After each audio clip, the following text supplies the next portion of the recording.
Hi friends, అందరూ ఎలా ఉన్నారు? ఈరోజు మనం స్వీట్ పొటాటో ఒక హెల్తీ స్నాక్ ఎలా చేయాలో చూద్దాం. స్వీట్ పొటాటోని ముందుగా తొక్కలు తీసుకుని ఇలా కుక్కర్లో ఉడికించుకోవాలి.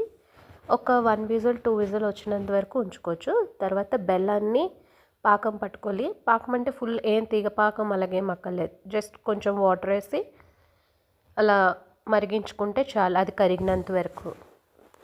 కరిగేలోపు అక్కడ విజిల్ పెట్టాము కదా, అదొక 2 విజిల్స్ వస్తాయి, అప్పుడు ఆపేసుకోవచ్చు.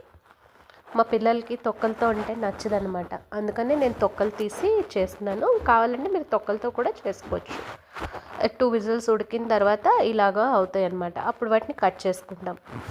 కట్ చేసుకుని పాకం పట్టుకున్నాం కదా, అందులో వేసుకుని ఒక 5 మినిట్స్ ఇటు అటు తిప్పుకోవాలి. ఆ పాకం అంతా ఆ ముక్కలకి బాగా పట్టాలన్నమాట. పట్టిన తర్వాత మనం ఇంకా సర్వ్ చేసుకోవచ్చు. ఒక 5 మినిట్స్ కూడా అవసరం లేదు. ఇది హెల్తీ స్నాక్ అన్నమాట పిల్లలకి.